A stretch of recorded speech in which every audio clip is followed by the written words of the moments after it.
Hello, and welcome back to the Triforce Tags podcast. This is episode 32, and we got some big shit happening in the TFT scene. We finally know when the last chance qualifier is happening, which we'll talk about that a tiny bit. Worlds is coming up, and we want to kind of reminisce about items throughout the history of TFT, what our favorite items are, what our least favorite items are. Cough, cough, shadow, blue buff, rise, cough, cough. But before we get into that, I'm SpicyAppies. I'm joined today by my co-host RamKev. I'm SpicyAppies, joined by my co-host RamKev.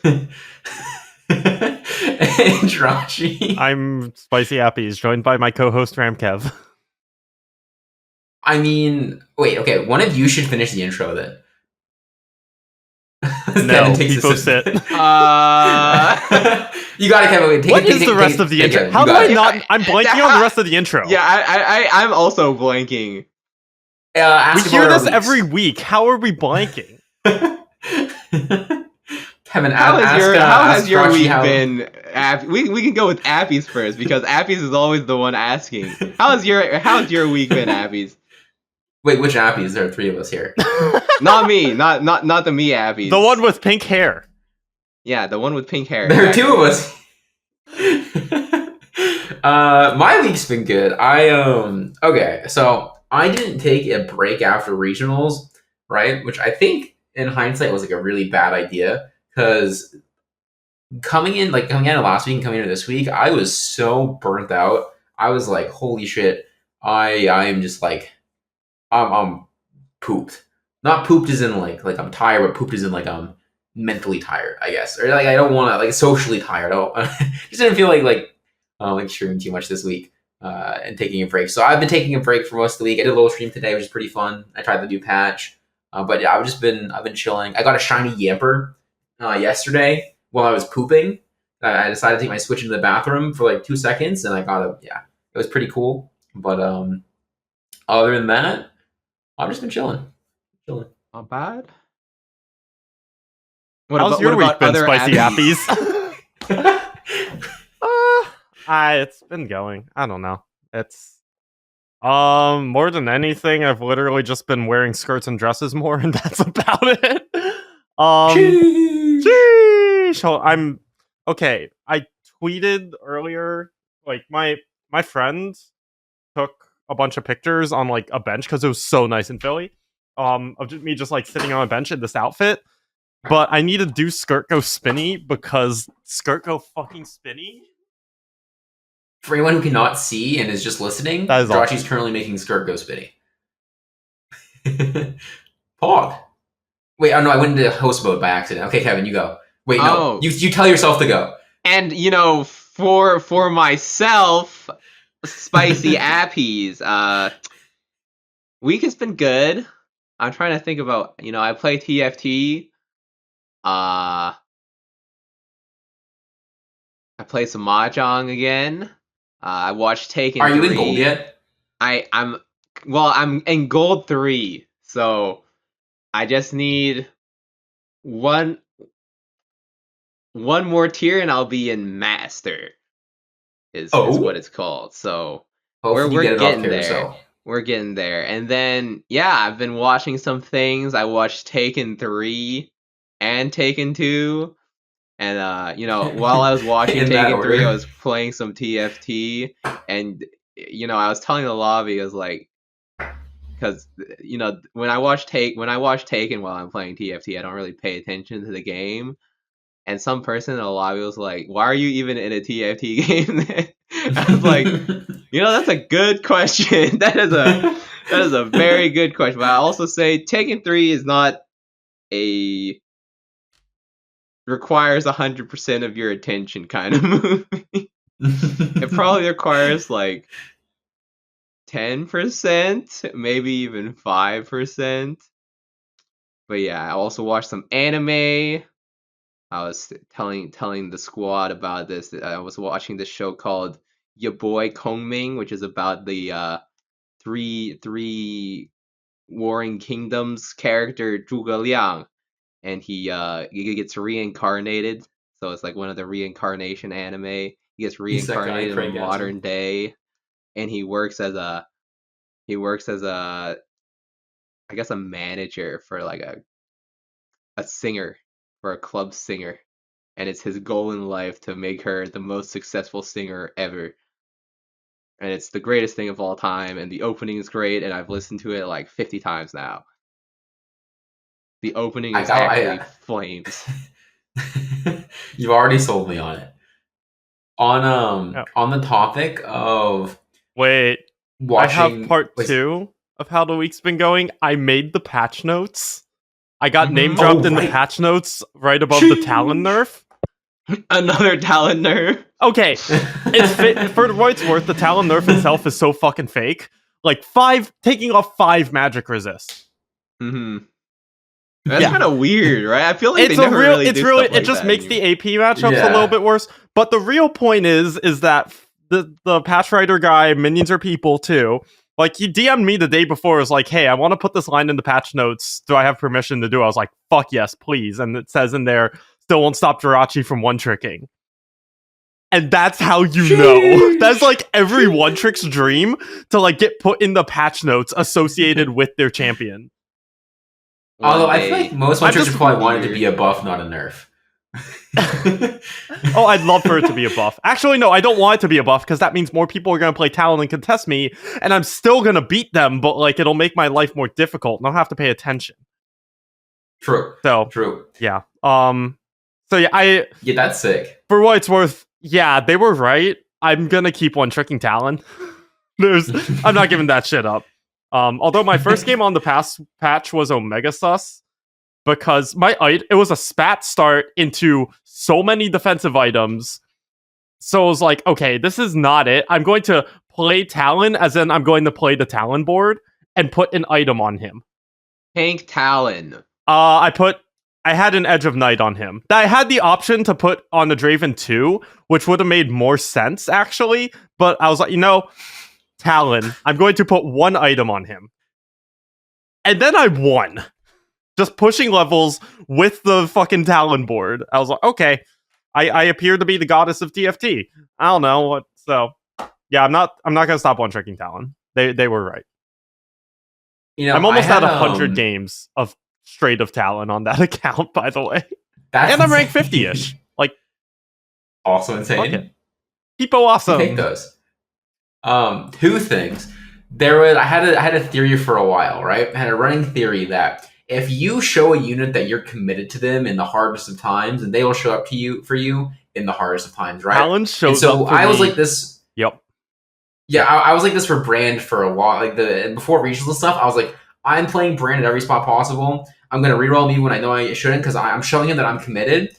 And then all that, my theory was debunked when second day of regionals. I went to reroll Brand and I hit Brand in like 50 gold. So I was a little pissed at the guy, but maybe 2 costs are a little more dedicated to the. Maybe it's Talon. I feel like I also have relative success with Talon, but I've been playing some Syndra reroll. She does not show up. That lady does not want to come out to play. Some units just don't want to exist on your board. I feel like I don't hit Syndra 3 that often. I hit Talon 3 every game. Actually, that's not entirely true. I think I hit Talon 3 like 18 out of 20. And then the other 2 are just, okay, we're just going to like push levels or something. Or just donkey roll and go 7. I don't think I've high rolled a Syndra reroll game since PvE. It's actually crazy. I'm pretty sure you also need lifelong learning to make her work. Oh, I had lifelong learning. Okay, never mind. I had lifelong learning both times. You know, nothing is worse when you're sitting on Syndra pair and you have the deboners in, right? And then you roll and you get a standard shop and there's a Syndra in there, but it's not the VIP one. And you're like, how, man? How?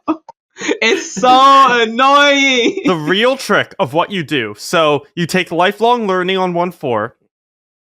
You get a tome at some point. You pop it, you get Scholar Spat. You put it on Zillion. You can't get Scholar Spat anymore. Wait, Scholar Emblem just doesn't exist? Nope. Oh, yeah, they removed a lot of emblems in the patch Wait, notes. I thought they removed Scholar Crest. The Hextech emblem's gone too. I thought they removed Crest, not the emblem itself. Or you can probably get it from... Let me check. So you can probably get it from Tome is the thing. Yeah, but you can't get it from like an augment. Okay, that's fair. So you gotta get a tome. You gotta get a tome. It's Scholar Crest removed, so you need a tome, yeah. Mm-hmm. But here's the thing: put that Scholar spat on a Zillion, and then you can do time. Then you can do time flying. You know, it's thematic. You know, it's thematic. Zillion has like a long beard. looks like a real smart dude. He really does look like a scholar. The wise man comp. You need we need Heimer back, and just it's a Zillion Heimer. I guess that's just Innovator. Actually, yeah, I miss Heimer, man. I miss Heimer so much. What a cool unit. I think the thing with Syndra, which is weird, is that like if you don't hit. So I tried playing Syndra once without the chosen Syndra. They had like items on a non-chosen Syndra, and then I was like, I'm gonna reroll Syndra because I have like 5 Syndras. But if you try to play stage 3 without the chosen Syndra having your items, you just don't kill a unit. It's actually so fucking bad. She doesn't do any damage, especially after the nerfs, you know? Like, I feel like Syndra was one of those units that didn't really need that, like, huge damage nerf that came with, like, the Ash nerf patch. Mm-hmm. But she just... I feel like... nothing. Syndra, to me, and this is going to sound weird at first, but Syndra is basically the same as Quinn reroll. Quinn reroll equals Quinn reroll in my mind, where it's, like, one of those things where the stars need to align. You know? You can't just, like, play Syndra even like 1 out of every 20 games. Like you need to have like the chosen Syndra and like a Shojin and a lifelong learning. And like a Leona by the end of stage 2, and then you can like reroll Syndra. But if you let's say like Quinn, right? If you have a bunch of Quins already and like you have a Shojin and an IE and JG early, you're like, oh fuck yeah, it's a Quinn 3 game, I instantly win the game. Because that's what I say, right? I see the Quinn 3 and go, oh, I instantly win the game. But it's like one of those things where it's like Exodia-ish. It's like Exodia adjacent. Which is unfortunate, you know, because when you have an augment like lifelong learning, you kind of expect it to do something. And it doesn't. Yeah, I'm actually not the biggest... I don't know. I feel like lifelong learning it almost feels a little bit bad on that board too, because like you want to play a strong stage 2 and 3, but like you need to hit so much so early that like if you take lifelong learning 1-4, you're more than likely you probably have not high rolled enough to like commit to the concept of it is just bad, right? It's like one, if you're playing reroll, you don't really want to be like leveling or anything usually because your econ is going to be like kind of bad, but if you decide to open for it, then you're going to be down stacks. And you don't want that to happen. I also learned that you actually don't stack on creep rounds anymore. Oh, really? Oh. At least from today. Wait, why doesn't augment even exist anymore? I don't know. Also, like, their damage has been nerfed. Freaking Renata Glass is a 4 cost, and that's like, the kind of scholar you would want to be your carry. And it's like, the 2 like really good early mid game scholars in Lysandra and Heimer were taken out of the game, right? So like you need like if you want to carry Syndra Zyra, you need so much to go right, because it's like if you have just a Zyra 2 in your board stage 2, they like a Zyra 2 is totally fucking useless on stage 2 and 3 most of the time. You need like a lot of stuff to line up properly, because I mean they become really good units late game, right? Like a chosen Syndra and Zyra are like some of the best units in the game late game, but you have to get there, and lifelong learning just does not help you get there at all. Yeah. Also, it scales so much. Like, Sniper's Nest is good because, like, it's only 4 turns that you have to have a carry in, right? Lifelong learning is like you gotta live long enough, and not stacking on creeps sucks. Yeah. Anyways, make Heimer great again. Poor Heimer in Arcane too, man. I don't blame Jace. Okay, this is totally off topic, but I don't really blame Jace. I mean, he was trying to do what he needed to do. Heimer was, kind of vague. He's like, you can't do what you want to do, and he's like, but why? He's like, because it's like that big boomer energy from Heimer. Honestly, in Arcane, he just like, trust me, young whippersnapper, and young whippersnapper's like, no, woke, dies from veg. Anyways, so. Coming up, we have the TFT World Championships Last Chance Qualifier. The date has been announced. It is tomorrow. No, it's the next day. Saturday in 2 days. It's Saturday. It was announced like last weekend, I think. All I know is that the way I found out is that Enika posted something on Twitter about it, and I did not see it from an official source once. Yep. Official TFT tweeted about it 2 days ago, and Nico tweeted about it like 2 or 3 days before that. Yeah, kind of crazy. Wow. Nuts. I mean, imagine complaining about TFT not having viewership when you're not even willing to say that this game just doesn't draw in the viewers, guys. We can't do anything about it. Yeah, it doesn't draw it. Oh, we can't do anything. I need to not. We're trying our best. I need to not, and I kind of okay.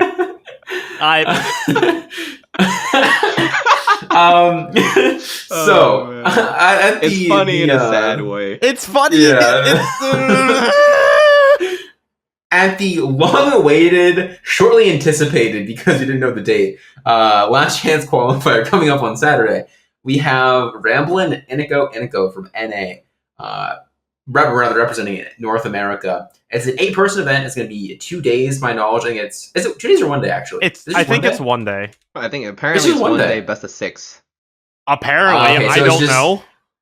Yeah, okay. I mean, no one knows. I can't, man. I don't even know if the players know. I'm sure they're just going to go into it blind. They're going to play the first day.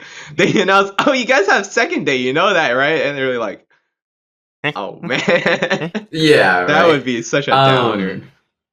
Yeah, so that's the next big TFT event. It's actually the only TFT event until Worlds the 29th. It's, in terms of like Riot events, there are going to be grassroots events here and there as usual. I actually signed up for Fight Night. I think Jirachy and Gangly did too. But hopefully, I did sign up. I have no hope of actually getting invited because the wait list is very long. Same, but I probably though. I think I'm gonna sign up at the beginning of next set because fuck it. Yeah, me too. It looks fun. I mean, like, I just want to play more stuff. Frodan and Admirable have both done it. Like casters, fucking do it. So like, why not? Yeah, for sure. I'm always surprised there's a lack of like top player representation in Fight Night. I don't know why. I feel like no one really not worth it. I don't know. I don't know. I mean, it's definitely. I just hear stories about the waitlist, and I'm just like, That's what I've done historically too. I'm like, oh, I'm not gonna. But you might as well get your name on. Fuck it. That's true. No, just put your name on the wait list and on the sign up sheet. Worst that can happen is they just never call you. But like, whatever. Yeah. Maybe we get a. You're not paying them to be on the wait list and never get called. That's true. That's true. It's more like they're paying you to be on the wait list, but not actually. Exactly. But what if? Wait, this is totally. It's not entirely unrelated, I guess, because it's on the theme of us getting invited to stuff. But when are we all gonna be on first or eighth? I'm down for the podcast episode. I talked to Laura. There's no confirmation, but there's a chance. Oh, I'm down to go eighth. I am down to go first. I need the money. I'll go fourth. No, it's only There's first or eighth. Involved? Pick one. Yeah. Wait, first place wins like 500. Don't quote me on 500. Holy shit! Okay, they win like at least a couple $100. Yeah. My God, that changes things. I'm down to go seventh instead of it's eighth. First or eighth. It's not first or second or third or fourth or fifth or sixth or seventh or eighth. Well, actually, that's not how I play the game. I'm more of a. How are you gonna go eighth if there's 3? 2 people can go eighth. I tend to play a safer play style that relies on variance reduction, and I don't generally go eighth because of that. So, especially when Soju and Prestevant are in the lobby, then 2 people go eighth. Wait, who won that episode with? Wait, what was the latest one? It was like Soju. It was Robin. Soju, Robin. I want to say Prestevant won somehow.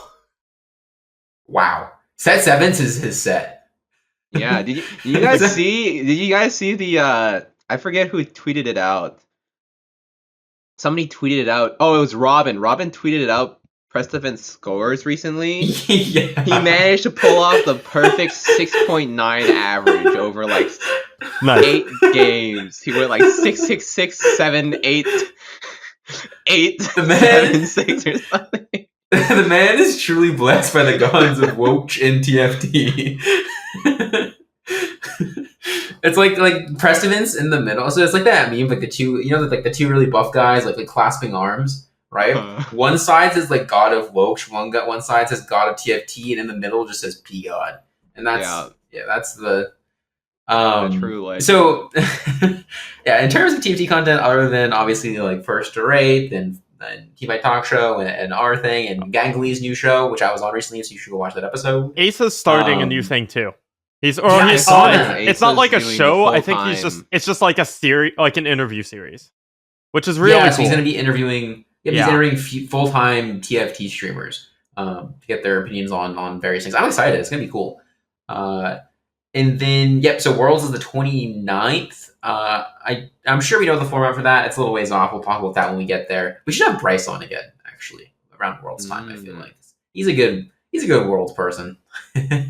He knows things about TFT. What if we got really the TFT scene? Oh, I mean, Mortdog wants to be on. Mortdog, or like he asked if he could come on at some point. Yeah. Oh, wait, that'd be perfect then. I'm down. Fuck it.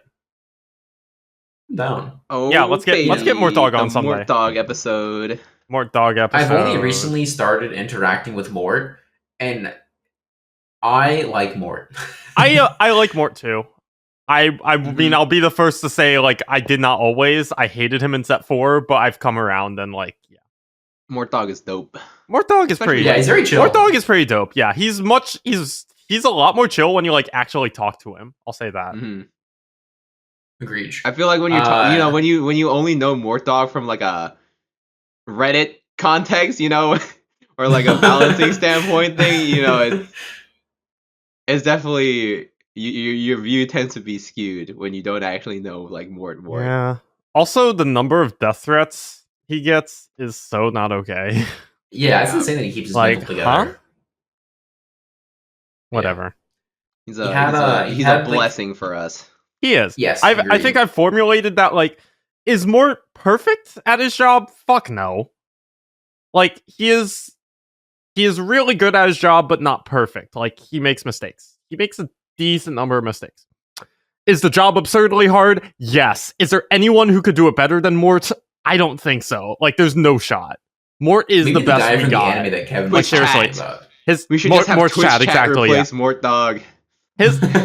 And he genuinely does do a really good job. So, like, I was gonna say, I maybe the guy from the anime that Kevin's been talking about could do a better job though. Oh, he's not pretty good. Yeah. This call could do a better job of balancing. Agreed.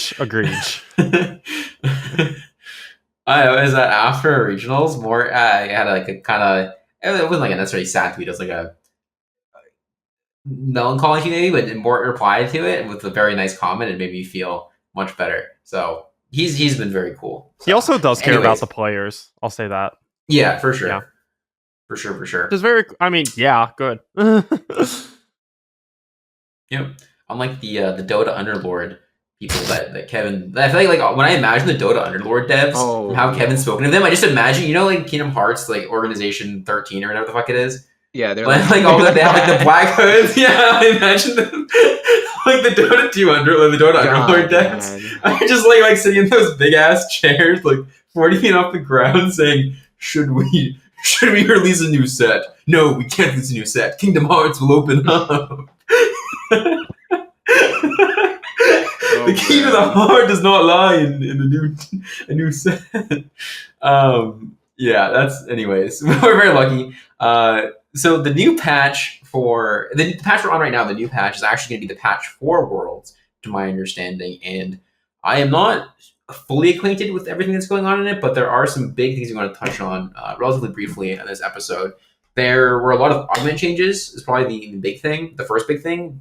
There were a lot of useless crests taken out of the game, and just some different balancing points all around. Like, I think some of the bigger ones people will notice is, or rather are, that Hextech Heart. So Hextech Crest got removed. The golden Hextech one got removed. Hextech Heart is now a golden augment instead of a gold augment instead of a silver augment.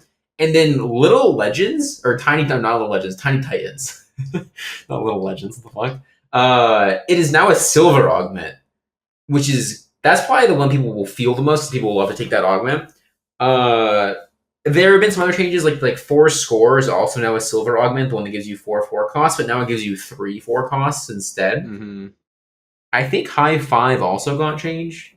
Yeah, it's a gold augment now. I think it gives you 4 or 5 costs or something like that. Can you get that on 1-4? I think you can only get it as your last augment. Oh, okay. Yeah.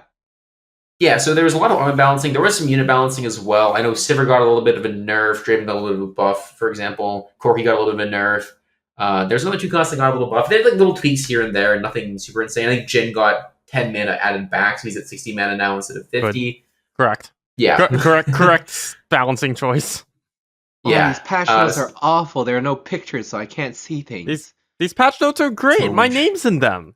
I can't read. This is awful. Talon got 5 MR taken off. Talon has 5. I'm ever so slightly convinced they put that nerf in the patch notes exclusively to name drop me. I can see it. I can for see the record, too. There's no way. Woodland Trinket is removed? It was definitely the other way around. Yeah. Yeah. Oh, thank God. Woodland Trinket is actually it's so bad. Wait, you're telling me I can't spend like 6 or 7 rounds in a row trying to figure out how to give my Woodland Trinket units both Silco from Arcane Bat Chest value as well as Locket value to have them each do 300 damage and then die? You're telling me I can't do that anymore? I wonder. No, I'm sorry. Sucks. You know, does that sucks. 300 damage come from Silco buffing? Actually, if they were buffed, they probably would have done more. When Silco buffs a unit and explodes, does that explosion count as Silco damage or that unit's damage? No, it counts as Silco's damage. Oh. Yeah, it counts as Silco's damage.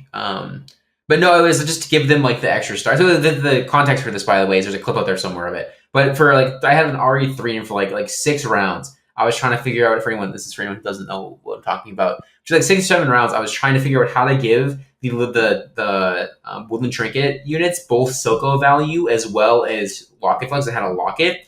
And the positioning for it was this big convoluted mess of like backlining most of my units in this like weird pattern to make the 2 Woodland Trinket clones forcibly spawn in like in the third row, like top third row farthest to the left, and then 1 to the right of that in front of my Silco. And that's why I got 2 extra RE3s with some Locket and some Silco value. They each did 300 damage and then died instantly after I figured it out. It was real bad. Basically, fuck that augment. Glad it's gone. Yeah, it's real bad. Moving on. Any other big changes we want to touch on? I think the augment changes all around are really good. I think like Hextech Crest and like Scholar Crest getting removed are really good. Like no one cares if they get Scholar Spat compared to this like the Silver Scholar thing, right? It's just total waste, basically. Oh, I just want to mention, so you know that the Hextech Heart one actually, I was funny because I was actually in this call, so it was like we were doing like I think it was like some code casting with Mortdog, and I was actually, because we were actually talking about it and how Hextech Heart is actually better than Hextech Crest. Yep. Yes. Because it lets you play 8 Hextech on level 8. Yes. And so he's like, oh yeah, I never actually realized that. And so, you're welcome. Of course. You're welcome. Thank you, Kevin. I bow down. Yeah, no, Hextech Heart was so much better than Hextech Crest. If you get Hextech Crest, you're like, oh shit, I'm stuck with this now. I have to play like 6 Hextech with. Maybe I find a Zyra and I can play the game at some point. Or like maybe I find Jinx and I can play 6 Hextech. Or then you get like the heart one. Like, oh, my silver augment's a prismatic augment. I'm good. Like I have prismatic augment because it gives you like gold augment, I think, value in terms of how much board strength it gives you, and then it gives you like the prismatic part of that, like the extra boost. Just feels like because it gives you so much direction, right? Because if you can say from 1-4 that I'm playing Hextech no matter what. This actually came up in the coaching session I did yesterday. But if you can say from 1-4 that, oh, I have Hextech Heart, I just play Hextech here no matter what, like your game's so easy. Yeah, your game's so easy. It's pretty free low. Yeah, because you just get to 8 and you hit 1 Sivir, 1 Alistair, you top 4, right? So, yeah. Good healthy changes all around. Fuck Woodland Trinket, fuck Thresh, and is there a single bad change in here? The Talon one. Besides, yes, well, the Talon one is completely incorrect, but other than the Talon nerf. Wait, let me check as well. I'm not actually even looking at them. I just know I briefly glanced at them today on stream. Verdant Veil no longer appears on 1-4. I mean, that's good. Golden Ticket got buffed a little bit. Interesting. Oh yeah, I mean, like, it makes sense. I think Golden Ticket is like one of the worst performing prismatic augments. So yeah. Junkyard now only appears on 1-4, and it also takes 4 turns instead of 3 turns. But Pirate, the 1 gold drop on kill thing, with 3% chance up to 66% chance, which is very pog. Yeah. I can't wait to never get that augment still. Oh my goodness. You know how sad it is to like be offered the Pirate augment and not have. Well, I guess it gives you Quinn now. Man. It does give you Quinn now. Imagine if it gave you like an MF or a GP. It'd be so broken. Ooh. You know the best part about Pirates is that it works on creeps. That's my favorite part about that augment. Oh my god. It's pretty insane. It's like a free econ augment plus it gives you mercs. Oh man. What a great Yeah, you just play 2 Alawis on 1-4 and you just farm 3 gold for free. It's insane. I'm so glad that it's performing so poorly. I can't hopefully it performs even worse so that they buff it more. Some other big changes actually is that Sniper's Nest went from silver to gold, and Sharpshooter went from gold to prismatic, actually, which is probably warranted. I would say. I mean, they're both really really good for having like Tempest was probably too good for being silver, and Sharpshooter was too good for being gold. So yeah. I mean, another unit change. They actually buffed Kha'Zix, so they increased Kha'Zix jump speed, which I felt was unnecessary. I felt like Kha'Zix was already like pretty good. Especially he's like gonna be kind of nuts, but what's so now? Obviously, like the data that I was looking at probably was not fully nuanced, but from what I was looking at, Kha'Zix was like the best performing forecast. So seeing that buff, I was like a little bit confused because if you're buffing the best performing forecast, is that like according to the stat sites? Yeah, like it was like one of the stat sites I was looking at. It was like meta TFT. Gotcha. Currently still the best performing forecast. What a surprise! Interesting. Interesting that they put the Jhin mana nerf in the like small changes category. Yeah, I mean maybe because last time they did it, it was a big change. It was a 20 mana nerf. So since this was half the amount, it has to be a small change. I feel like it's a huge change, though. The value. Yeah. just the size of the mana nerf. Well, like, if you think about how that's going to affect a fight compared to how, like, let's look at some of the big changes, right? So if you compare that Jhin buff or that Jhin change to how much it's going to affect a fight compared to like Galio Colossal Entrance % max health damage from 8% to 10% being a big change. So if you compare 10 mana on Jhin to 2% extra damage on Galio, which one's gonna affect the fight more on average, right? It's gonna be the Jhin one by far. But the Galio ones, and this is like no shade to the Patch Notes person. It's just a little, I mean, because like they're all there. I'm just confused as to why it's in the small change and then the Galio one's in the big change.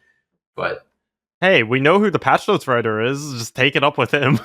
No, don't do that. That's fair. We love him. Yeah, no, I mean, it's fine. All the changes are still here. It's interesting.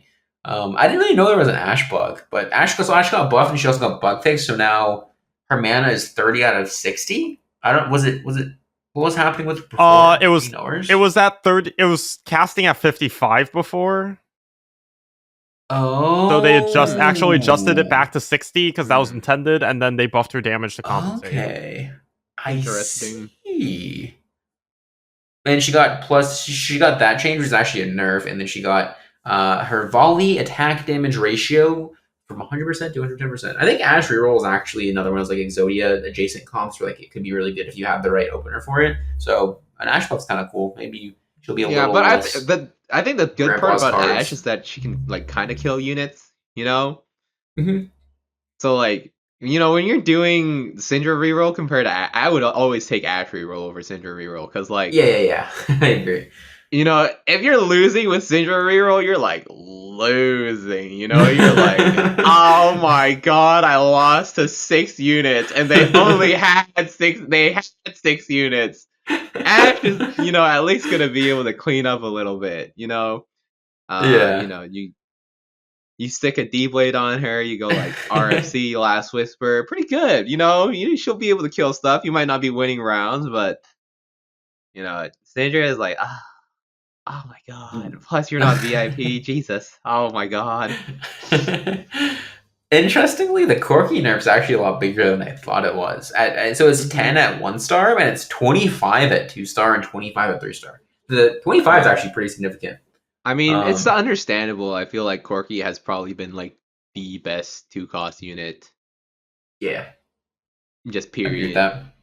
He's pretty insane. I'm sure he's still really good. Because he just kills so consistently. And the fact that his AoE is so insane at just killing units early game. Because, like, you know, if a Corki ults at any point stage 2, like, the whole front line of the opposing team gets, like, you know, anywhere from, like, a potential half if they're really bad, like a really bad front line, to, like, a fourth their HP. So he's guaranteed to kill, like, 2 units every fight. As long as you have, like, some front line. So, feels pretty good. You know, one of the cool things I learned this week is that Corki's mana is such that if you're getting aggro on Singed and you're up against a solo frontline board, you can actually get the Corki missile to track the target that Singed tosses mid-toss and hit the entire back line. Wokage? It's sort of similar with Zilean ult. Zilean ult, I think the mana is a little bit different, but I still learning new things about the set. Yeah, that's also an insane never interaction, solo actually. frontline if you can avoid it. You know? Yeah.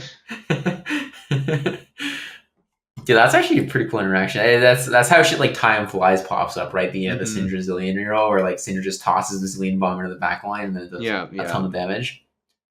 I mean, what would the Corki one be called? I mean, it's also an old man throwing a projectile. Yeah. But... is Corki old man, or does Corki just have a mustache? No, Corki, I'm like pretty sure just has a mustache. Corki is not that old. Pancake. What about Pancake that? Corki singed. Wait, was it Let me Google. Wait, he's immortal? What the fuck? Are Yordles? Oh yeah, Yordles are more or less immortal, or not immortal, but they age very, very slowly. Isn't there like can't normally die? That's OP. Isn't there there's like a short, like a Yordle short, where Corki's like a senile old man? Wait, he might actually be fucking I'm old as almost shit. Positive he's an old man. Oh my god, he's immortal. That's crazy. No wonder Heimerdinger's so old. Wait, but how can there be young Yordles and old Yordles then? Because they were born later. Or that's just how they look? I don't know. But like, if they're immortal, shouldn't they not? Or maybe it's like they just age, and once they look old, really they just slowly don't die. Oh, maybe, yeah, because they do all end on the old look. Yeah, you know, like Heimerdinger and Corgi look kind of old, but, you know, there are a bunch of young-looking ones. I feel like Heimer acts like an old man as well. Like, his bones are creaky, and he waddles around, and he lets Jace shit on him. And he has boomer takes. Yeah, I don't know. I'm down for someone to hook us up with the Yordle lore, because I'm now very interested. Corki was born in 990 AN. I'm going to look up when... Okay, what that means. I don't know what that means either, but we could use it as reference. I'm going to look up Poppy and see when Poppy was born. I typed in Papu instead. I'll look up Ziggs. Okay, Poppy was born in... Oh, wait, why is it not telling me? I don't care about her stats. I care about when she was born. When was Ziggs born? Info, patch history, gameplay. Is this just Poppy character? This is actually crazy. You know, you can't. First, you can't find information about LCQ, and now you can't find information about when the Yordles are born. Riot is actually. I know. Oh, Riot's trolling. Bad. Okay, Poppy's actually two fun facts about Poppy. Poppy was born apparently earlier than 1 AN. which means that she must be super old, evidently, even though she looks younger. And Wait. then beyond that, or unless it's like AD. Wait, okay, no, does it go down or up? Well, okay, no, I think it actually goes. Corky is 7 years old? There's no way! That doesn't make sense. Okay, Poppy. Okay, we have someone in chat hooking this up. Poppy was born in 13BN, so she's 1,000 years old, and Corky's 7 years old, but looks like an old. That doesn't really sound right. That amazing. That sounds a little bit scary. Yeah, the other big thing to note about Poppy is that her shield is actually named Shieldy. It's named Shieldy? Yeah, it's named Shieldy. She had her weapon's called Orlon's Hammer, and then the other one is just called Shieldy. Shieldy the Shield. Nice. Yeah, Shieldy the Shield. Wait, I'm gonna quickly check when Lulu was born. Okay, unknown. She must be super fucking old then. Wait, she looks like she'd be super old. This is year of origin, but does that actually mean the date that they were born? Or does that just mean the year that they were like? Riot came up with Poppy 1,000 years ago. Hold on. I don't know. This is bizarre. This is. Can we really doing a deep dive here. Yeah, I feel like League lore could be so sick if they had any idea what was actually going on in League lore, and them being like the people who make League lore. You know, like if you ever read Brandon Sanderson or something, right? And there's this huge sprawling universe called the Cosmere, and all these like crazy intertangled parts. But like there are people who can tell you every single thing that's going on in the Cosmere because Brandon Sanderson knows every little thing that's going on in the Cosmere, right? Like he's mapped it out. It's yada yada. People can tell what's going on and how all these like crazy little things interact. I feel like the person at Riot who handles lore is just like, I just had a brain blast. Corky's 7, Poppy's 1,000, and then like the person that's supposed to be their like the thing that the person they're bouncing ideas off is like, better idea. We add in a third Yordle named Lulu. She's infinite years old, and then they both have like and they send it, and she eats purple, and she eats purple. Literally eats the color purple. Yup. Wait, Evelyn is 9,000 years old? Okay, wait, we have to have an episode about League lore. Let's do it. I'm down. Wait, okay, maybe we'll figure it out. Look forward to the League lore episode coming soon to a podcast near you. Moving on to the main topic of the night, beyond items, or rather beyond Yordles, is items. We want to talk about items. This is going to be kind of just a mishmash. Is that a word? Mishmash.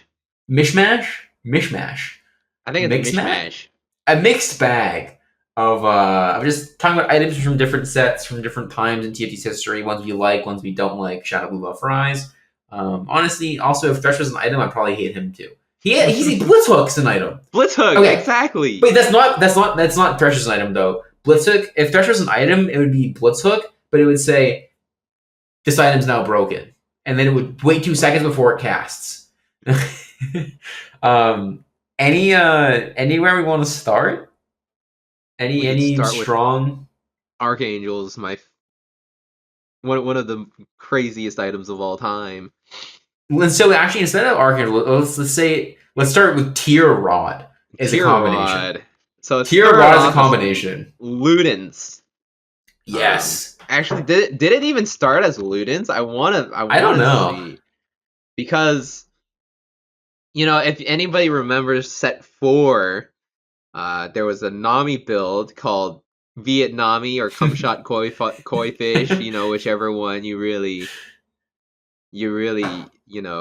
whichever one really floats your boat. But it appears that, Tier Rod Ludens has always been a thing. So what Ludens did, it was a very kind of vanilla item. It was like when you cast your spell, you do some splash damage, essentially, right? Yeah. It's been a thing since set 2. If anybody remembers set 2, there was actually this trait called Predators. And what Predators did is when your health falls below a certain threshold, you get executed. It's how Voidborn, the mutant trait, that's what it's based off of. And there was actually a Predator build where you just stack Ludens on Kog'Maw, the one cost carry, and he would one-shot units from across the board because it would ult, proc Ludens, and this actually scaled off of the star level of the unit. So you have a 3-star Kog'Maw just ulting backline. It would proc and it would kill the entire backline because the Ludens proc the Predator damage. And so everything would be executed on the back line. And it was crazy, and it was busted.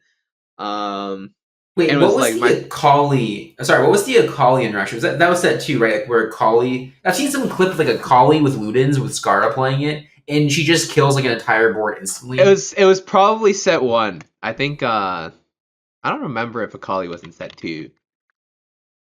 I'm not positive what it was, but I just remember Ludens was fucking crazy in that clip. Yeah. It was a fun item.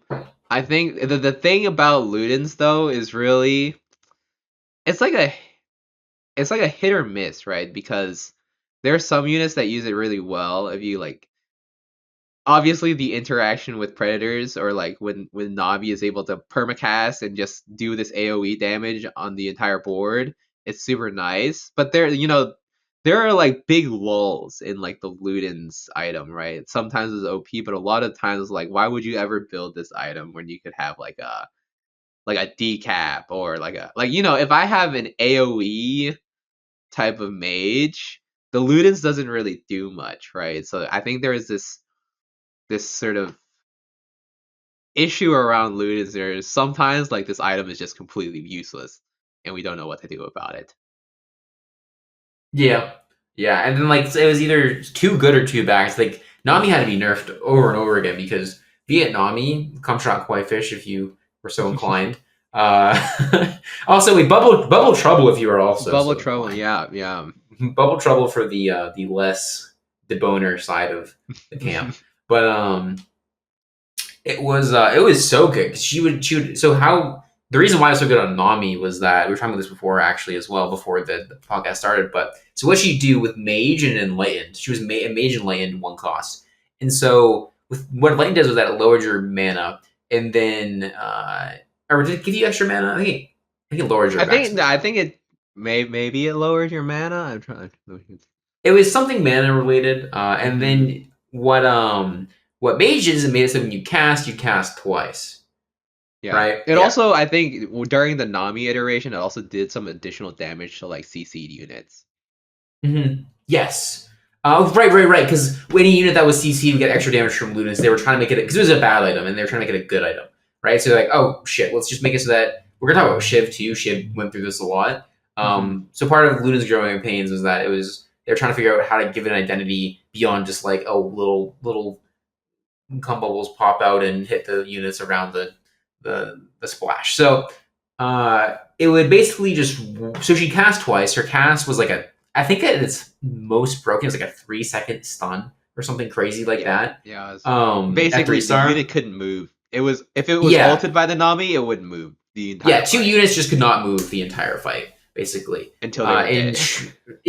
And she'd basically just one-shot them because Ludens would do extra damage to a CC unit. So she'd ult, the bubble would hit the unit, one Ludens probably hit the unit, the other 2 would just splash other people. It was just so fucking obnoxious. It was so fun though.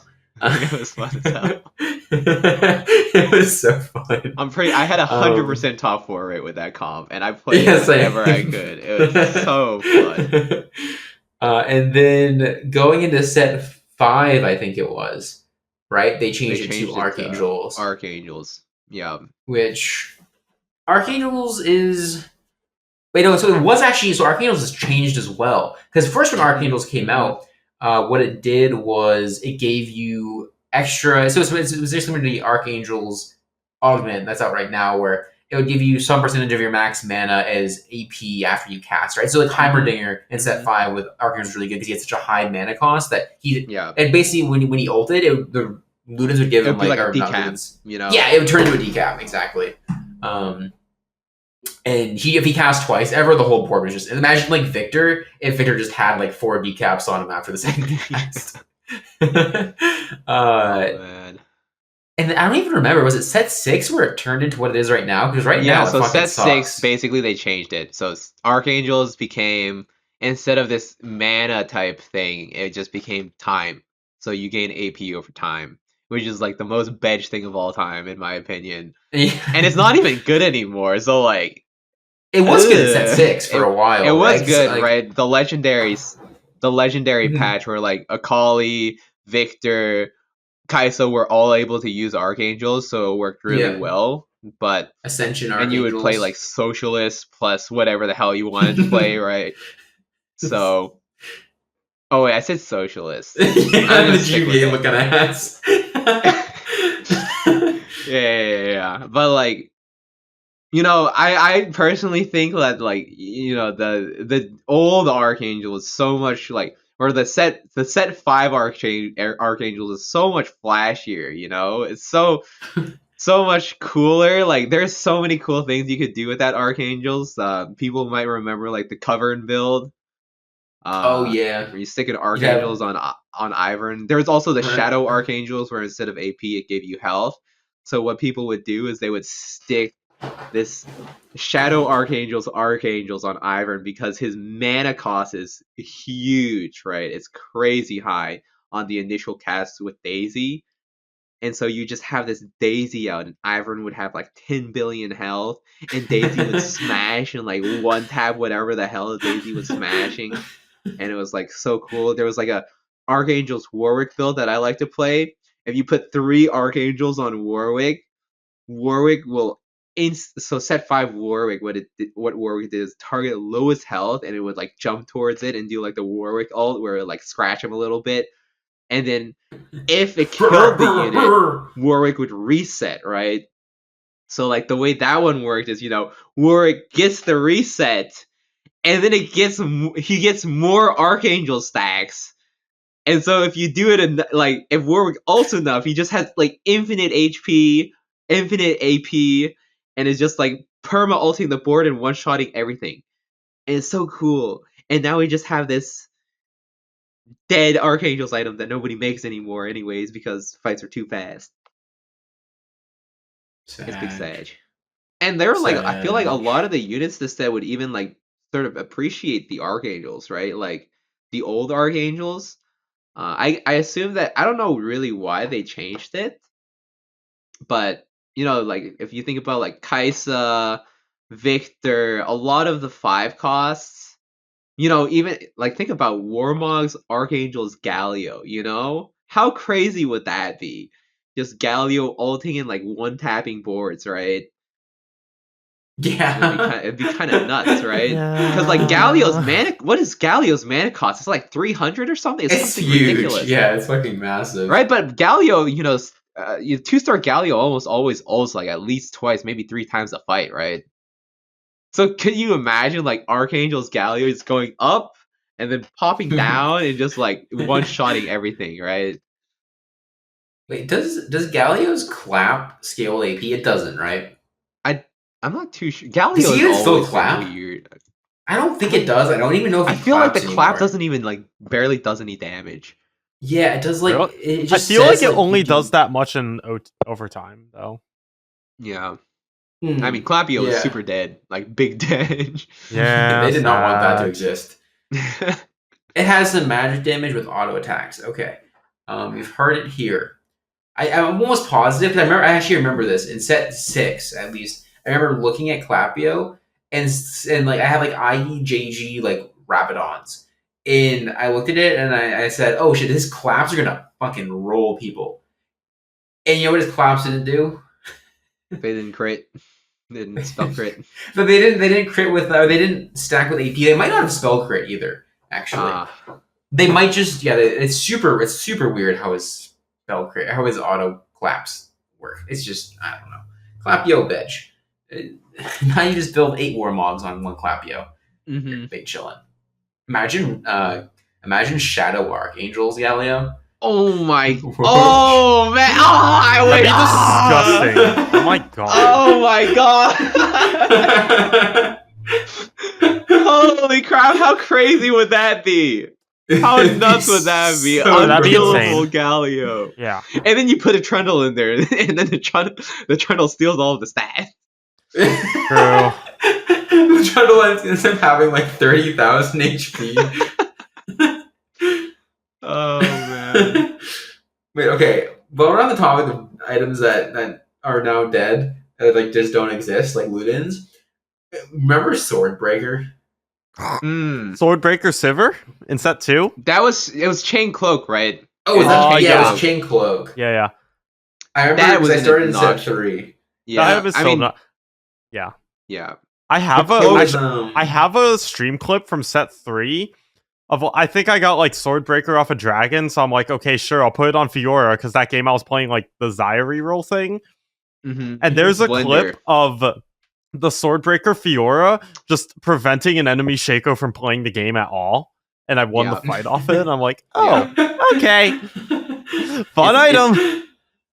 Like there were 2 obnoxious cloak items, right? And before it was Hush and Swordbreaker, and they both built. What did Hush do? So Hush silenced instead of disarming. It's silenced.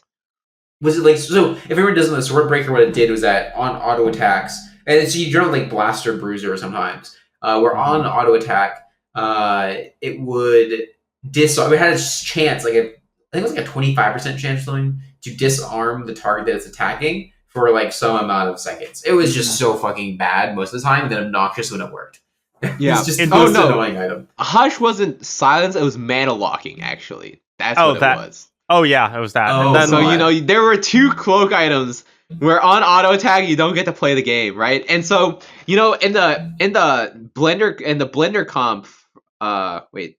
Did I say? Yeah. Blender, you tried to play Hush Swordbreaker Sivir, because she would just prevent, because she was the same as current Sivir, and she would just prevent the whole team from doing anything. Yeah, you don't get to play the game. You actually you don't get to play the game, and then the Nocturne gets to come and kill your entire backline while you don't get to play the game.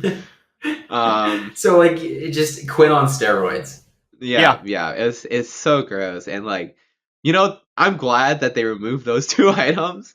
I think the 2 replacements that we got are, pretty cool, right? We got Gargoyles, which, has been, never a top tier item, I would say, right? Like, but, it has its places. It's pretty decent, I think. It's gone Leona and Talon.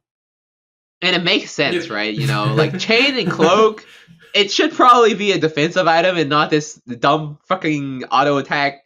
You don't get to play the game garbage, right? And then, like we also got Chalice, Chain and Belt, that was like on Chain attacks as well. But the Chalice actually, I guess Chalice is jumping a bit. It was also Chalice, so they changed Hush to Chalice, but I think old Chalice worked differently. Yes, this is the time of Mana Printer. Mana Printer, yeah. This was actually about really Mana nostalgic. Printer. I'm super nostalgic for it because Mana Printer was like in the game for like 2 weeks before. As I started playing TFT, it was in the game for like 2 weeks, and then it got changed and then nerfed. And then so I had like 2 weeks just starting to play TFT, where everyone in my I'd be these Discord calls, right? This is as COVID was starting. I'd be these Discord calls until like 2 or 3 o'clock in the morning. And I'd have like all these people from the main Smash community who play TFT, like trying to give me tips and like tell me how to play the game. I'd just be goofing off, right?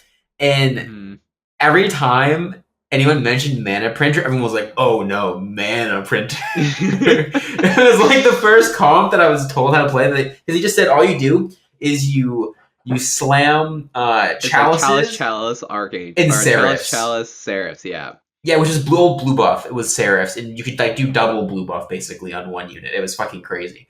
So it was like blue buff for your whole team.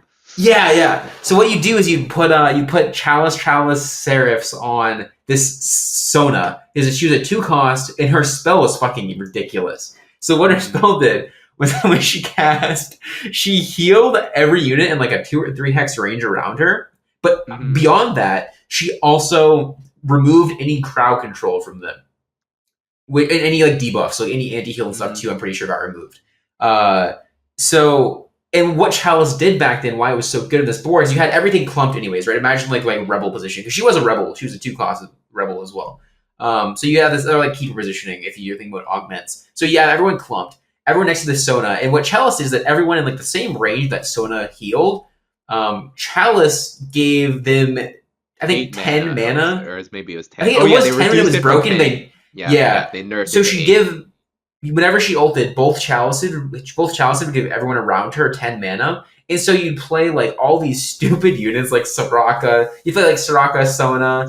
I can't remember what the front line was. They would do like there were a whole bunch of different builds that you could do with Mana Printer Sona. So she, and with Seraph, she would just cast. I think she was like a 2-auto cast or something. I thought she no, it's an insta cast. It was insta cast. If you had 2 chalices plus Seraphs, it was an insta cast. She was 40 mana, and the chalice also gave her the mana. So she would just 10 plus a 20 with Seraph. Yeah. So she just give everyone 20 mana like every half. It was so fucking broken. It's so fun to watch. It's so annoying though. Yeah. The good old days. I want to quickly talking about set 3. I get so much nostalgia when you said you said Blunder, but like Shredder Zyra. Shredder Zyra. It was like Shredder Candyland. And the 1-cost reroll pack. Yeah. Was there another one, or was it just mostly those two? It was Shredder, Candyland, and Reddit Comp. Yes, Reddit Comp. Okay. Unironically, by the end of the set, I was doing like every time we hit Trade Sector Galaxy, I would try and force Zyra, and if someone else was doing it, I would force Reddit Comp. And in Trade Sector, Reddit Comp was actually solid. Yeah. I mean, you could a whole bunch of random 1-costs that all somewhat work together. They didn't actually work together. It was just you had infinite 1-star 3 or 3-star 1. I'm pretty sure you ended up having perfect synergies at like 6 or 7. I'm pretty sure. Yeah. But it was like you were like Caitlyn 3, Zoe 3, TF3, Jarvan. Yeah, it was the stupidest comp. Shredder was so fun though. Man, I was a Shredder so abuser. Much. That was my shit. I was a big Candyland abuser too. God, I have such fun memories of Candyland. I got my Masters promo game was a Candyland game, and I was like, I am not playing Candyland anymore because I was kind of a Candyland abuser. And I was in a Discord call with some of my friends in the international community, and I was like, I'm not playing Candyland. This is my Masters promo, and I got like 3 poppies by the time 2 went around, and I rerolled the fuck out of Candyland. I went like 3rd. I got the Masters, and I was happy to abuse. I'm trying to think. So yeah, I'm talking with Swordbreaker as well. Another thing in Blaster Bruiser which you touched on was red buff. So Sunfire was red buff, and it basically it applied on autos. And so the reason why you play both of those ends with blasters is because blasters would their auto would like they like every couple autos they'd send like 4 autos out or something like that. Yeah. So they'd hit and they'd apply on-hit effects. You could like red buff an entire team, and you could Swordbreaker an entire team. In theory, like Swordbreaker never really worked with blasters, but it was a cool item, red buff. And then it got changed going into set 4, which is when Sunfire Dusk Riven became very popular. Sunfire is just way such an issue in set 4. I love Sunfire as an item way more than red buff, just because red buff was so situational. Like, it was only good on blasters, really. Is great because you can just slam Sunfire whenever. As long as you have a front line, you can slam a Sunfire, which makes sense, you know. Sort of same vein as like gargoyles, right? Sunfire is like, if you have a chain and you have a belt or you chain and cloak, that should probably be like a frontline item, ideally. Yeah.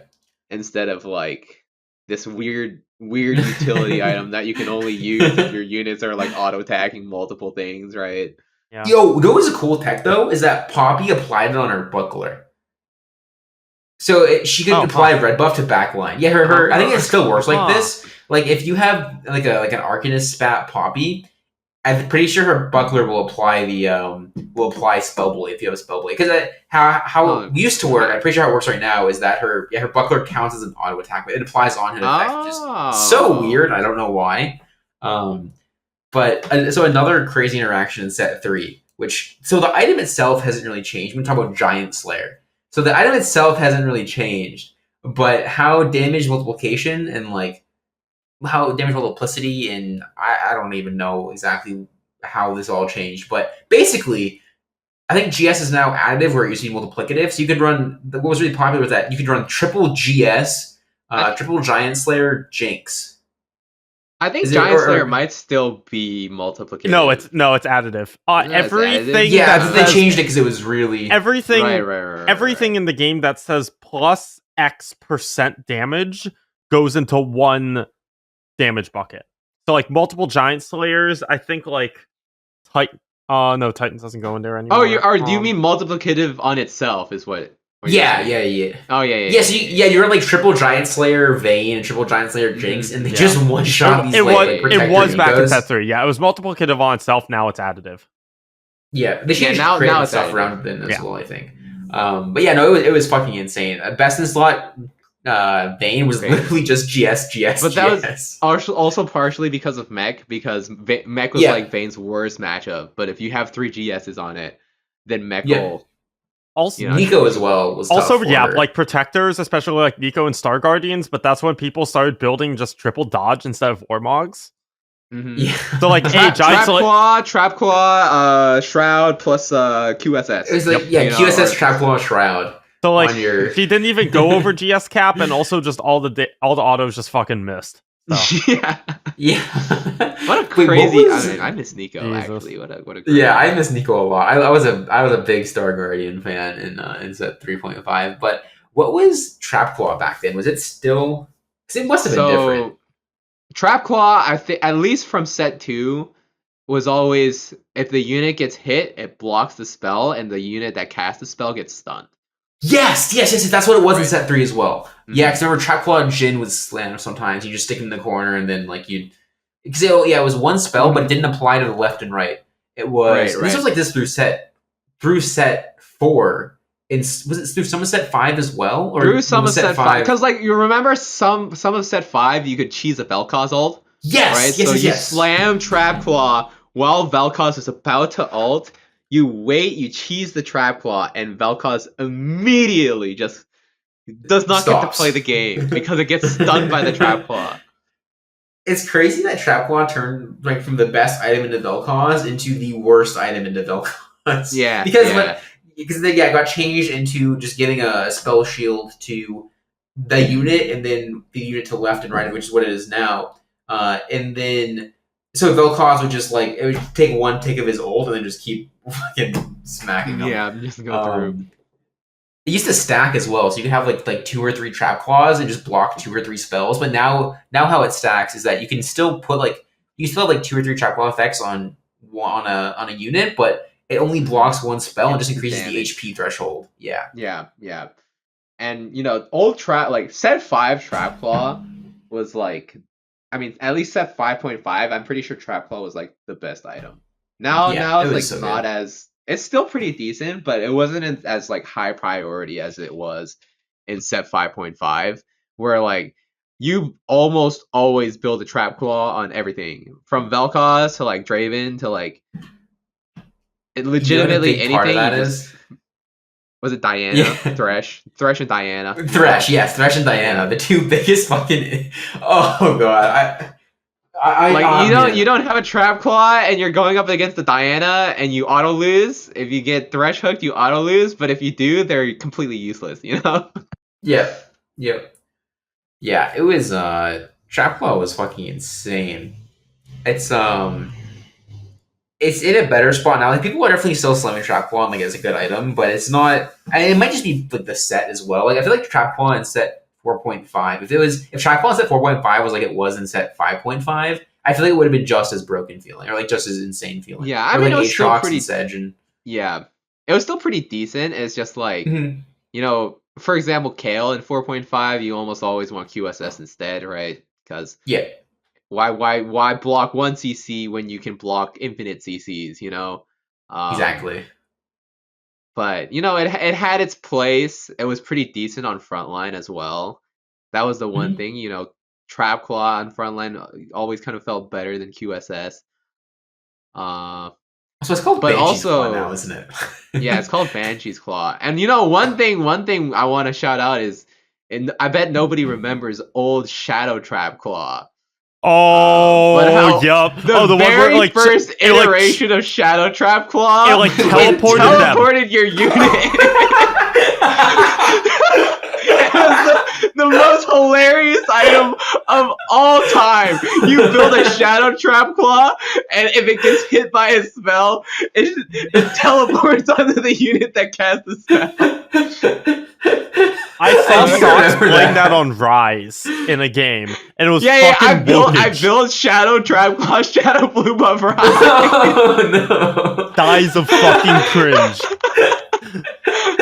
That is the most dies of cringe shit I've ever heard in my life. It was the funniest thing of all time. Oh, my emotion, dude. Yeah. Holy shit. That's insane. But like that item was completely useless, Shadow Trap. It was so nobody bad. built Shadow Trap Claw. No, nobody built Shadow Trap Claw. You know what's insane with Shadow Locket? So what Shadow Locket did was, instead of giving like raw stats, it said that your units in this like 5 hex range or whatever, 5 hex line, they generate like some amount, like 5 less mana from their auto attacks, but they gain like 20 or like 25%, I think it was, flat damage reduction, which was fucking broken, by the way.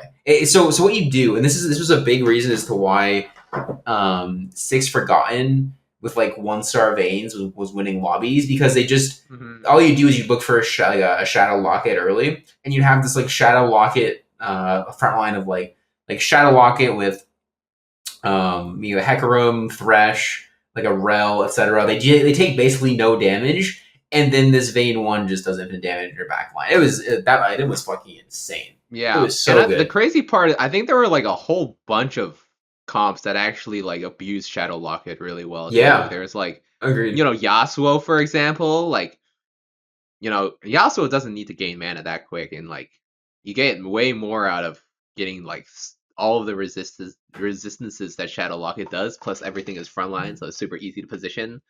Yep.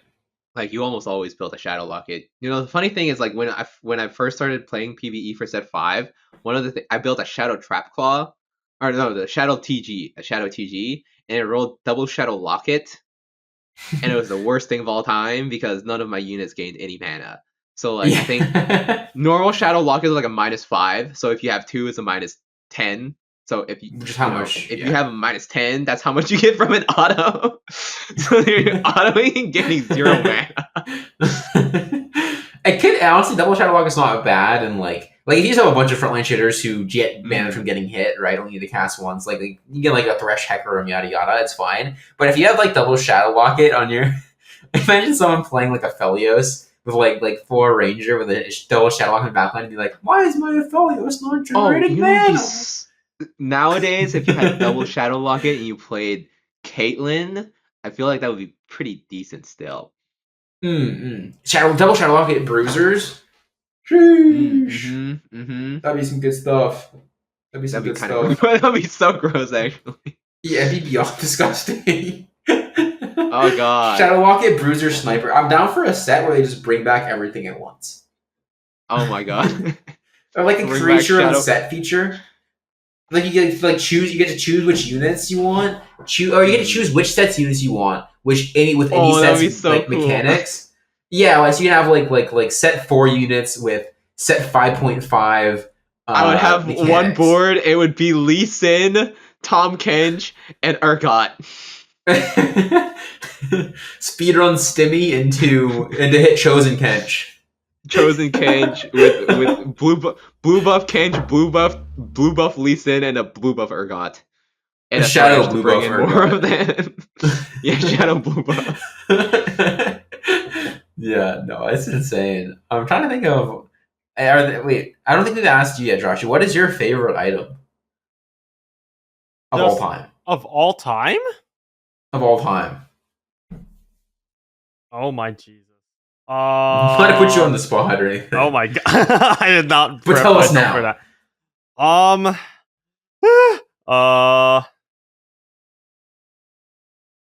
I have so many like items that are like for boring reasons of like, oh, like that's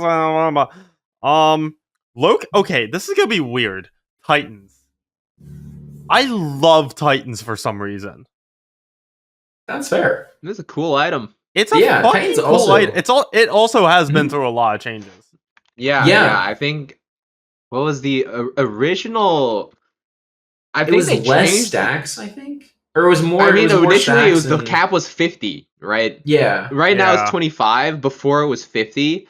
And it was 25, but it was each stack gives like 2 AD and AP now. So it's basically like, and the previous it was 50 AD and AP. They just basically have the time it took to stack it. Yeah, which is good because like as is, like it already takes a little hot second to stack. Before it was fucking impossible to, unless you're playing like set 3 mech. This is why I love Titans so much, because after they changed Titans, set 3 mech. I put that shit on mech in set 3.5 all the time. It was so much fun. Yeah, Titans mech was juicy stuff. Titans Hodge QSX or something like that. You said dodge chance plus Titans. Because Hodge is really broken in set 3 as well. But once they changed Hodge, it was really, really good. It's been nerfed a bunch since then, but my favorite comp, maybe, this might be my hidden favorite comp of all time.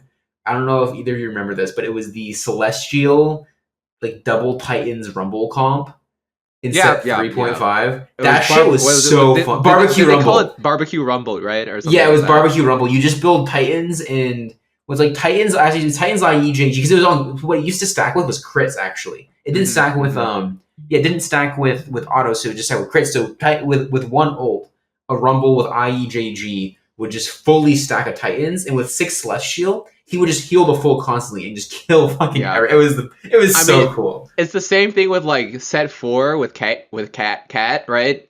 Because you know she crits, so like you do QSS Gunblade Titans Katarina, and so one Katarina ult stacks the full Titans. It's like a very similar type of deal. But yeah, Titans are really cool. I'm glad they changed it to attacks instead of crits though, because that was a really weird design. Yeah, it was kind of strange. It definitely limited the use also, right? Like, because like it was like getting hit or critting, but now getting hit or hitting feels a lot better, more intuitive as well, right? Yeah, I remember like when they changed Titans, the first thing that I did was I stacked Titans on Callista reroll in set 5.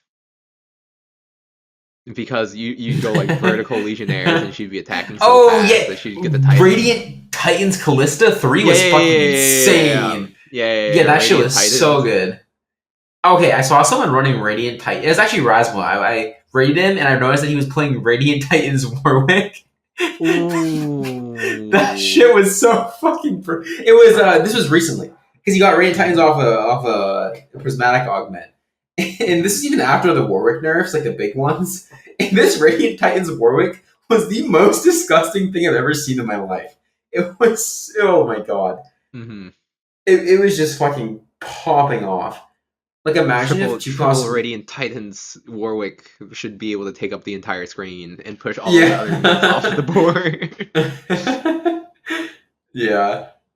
No, Radiant items and Shadow items are one of the... I was gonna say one of the coolest mechanics, one of the most interesting mechanics. Because there were some really, really frustrating ones, Shadow Blue Buff Rise, and some really cool ones. I was gonna wish them under my breath, but I can't think of them right now. Stuff like, Shadow Archangels.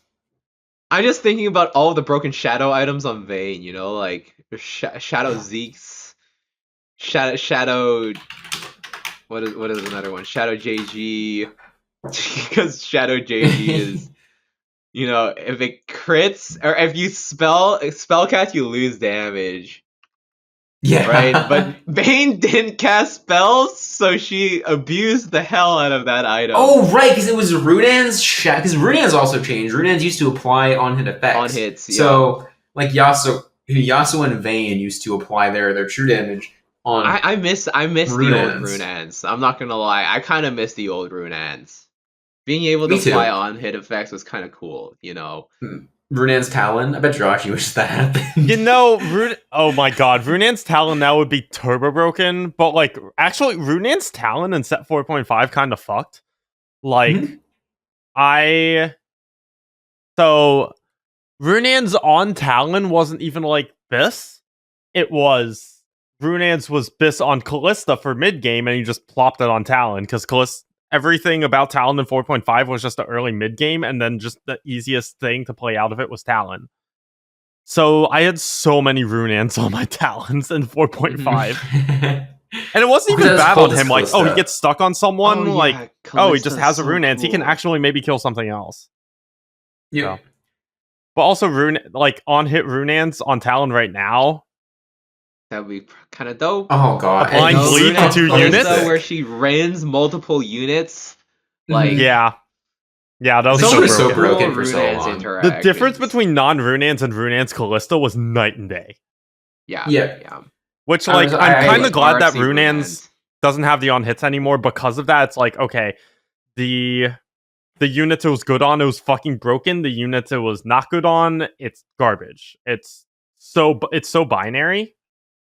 Mm-hmm. But, I'm glad that's kind of gone now, because, I feel like rune ants now is generally, not really bis on anyone. Maybe there's someone we can think of, but, it's probably just Twitch. A generally good AD. Yep. It's a generic item now, which I think is actually pretty okay. That's just me. Yeah. One of my favorite items of all time, actually, was Radiant Runehands, because it just felt so sad. I used to play Runehands, Radiant Runehands Aphelios before Ranger, and it was just the biggest sprinkler effect you've ever seen in your fucking life. Because Radiant Runehands used to bring out 2 bolts, and then the Runehands was another bolt. So this Aphelios would be autoing 4 times every single time he autoed. Oh god. Oh my gosh. I was so happy with it. Yeah. I was so happy with it. Radiant items, I'm glad that they have the augment with Radiant items. I feel like, that one patch where they let you pick 2 Radiant items was, so fun. I was so worried about that patch, because, look, the for fun patch, because step 4. I'm gonna be honest, step 4.5's for fun patch was so bad. That everybody gets a loaded dice. All the triple radiant 3 lucky lanterns. Lucky lanterns. That was what. Triple lucky lanterns sucked. I hated them with a burning passion. I hate lucky lantern with a burning passion in general. Triple fucking garbage. I was so worried about set 5.5s because it was double radiant items, and they were saying we're adding new crazy radiant blessings. But the crazy radiant blessings were 1 in 100 to get 1 in general, and then there were 3 options. I don't know if I think I saw maybe 1 crazy radiant blessing game, which is chill, whatever. It's just 1 game. And then the double radiant items were actually kind of balanced. Yeah. It was actually we were playing. I was playing. I was like, wait a second. Wait, this is kind of just good. This is actually a decent change. Not bad. You know what I think the worst for fun thing was actually in set 3. Big Bang Galaxy Big Bang. At Worlds. Oh my god. God, yes. I think Big Bang itself was kind of okay, actually. Big Bang itself was okay. Sure, you know what? There's a bunch of bullshit going on, and whatever. It was the fact that was at Worlds. That was the garbage. I can't believe it was at Worlds. I can't believe it was at Worlds. I cannot fucking believe it was at Worlds. And it actually I think they got it a lot. I'm pretty sure. I mean, that was a high. It was a high frequency galaxy. Big Bang was pretty high frequency in terms of the percentage odds that you could. It's not one of those. You get a fawn carousel. You're like, oh my god, this is I haven't seen this in maybe a month carousel. Or something. Yeah. But Big Bang is 30% odds that you get basically a fawn carousel plus reroll plus all this other random bullshit. Yeah. I had no idea how to play that galaxy. I was always so overwhelmed whenever I got it. Because I hit Challenger for the first time as Big Bang Galaxy hit live, and I was like, I cannot play another game. I cannot play another game or else I will fucking die. Alright, well outside of any other big items we'll talk about, I think we're about ready to wrap it up. Any last minute crazy items you want to... triple RFC is probably the greatest item combination of all time. If you manage to pull it out, you on what units exactly? Inform us. So my recommendation is probably this sick unit called Udyr. UDYR. Very very very cool, very very poggers. Yes. I think you my You die. I think my favorite item combination of all time was, I think I might have talked about this on the podcast before, but it was this one game. So I was spectating. Hot was one of my mods. This was a long time ago. I was like coaching him through a game or something, and this one guy in his game, this was in set 4, was running RFC Spark Sinspat Cannon, and this was an RFC gave you like insane range. So what was happening with this cannon was that it would jump to the back. It would jump to the back away from everything. And then it would be autoing from RFC range. And then it would ult and hit whip on everything. And the spark was hitting nothing. Yeah. No, RFC had some of those troll interactions. You know, like if you had RFC Ari in set 3, her ult was like like 2 or 3 range, and her attack range was higher. So she would ult and hit nothing, and it would go back. And she wouldn't move at all. I don't even think she ulted. I think it happened where I put there was an RC that got rolled from TG, and she just wouldn't ult if there was nothing in range. Yeah, that item was so. Although I say that item was wonky, but like I feel like the person must have realized pretty quickly that they fucked up pretty hard when they watched their cannon just like not doing anything. So like you could have an RFC Diana. That was another one. She's she's RFC'd, and she ults and she whiffs in like a circle. And you're like, holy shit! The Titans bug with it too. Where like when she got a fully stacked Titans or auto attack, like she was so big that she just wouldn't walk into them with the orbs. Yeah, in like set 4 Diana. Yeah. Anyway. All right. Well, I think that about wraps it up. So thank you so much to everyone who watched or listened, and make sure to like and subscribe. I'm gonna figure out like what we actually like the button actually says in all different platforms someday, and just say do all that. But for now, just do all that. Thank you so much, Kevin and Jirachy, as always, for hanging out and for being great co-hosts. Thank you, Mateo, for being the production person, as always. Thank you to Jeff Bezos for being an idiot. Okay, that, yes. Thank you, Elon Musk, for purchasing Twitter. Okay, he hasn't purchased Twitter yet. He wants to. Please don't let him. Please. Thank you. Thank you, Third and Honest Billionaire, for sponsoring the podcast starting from next episode. Our emails our DMs are open. And until next time, big kiss at home. Maybe we'll do the lore episode next time. We'll figure it out. But until then, watch the LCQ this weekend. And cheer on NA or EU if you're veg. And enjoy life. Peace. Or in Latin America. Or Latin America, which is not veg, but not necessarily Welsh.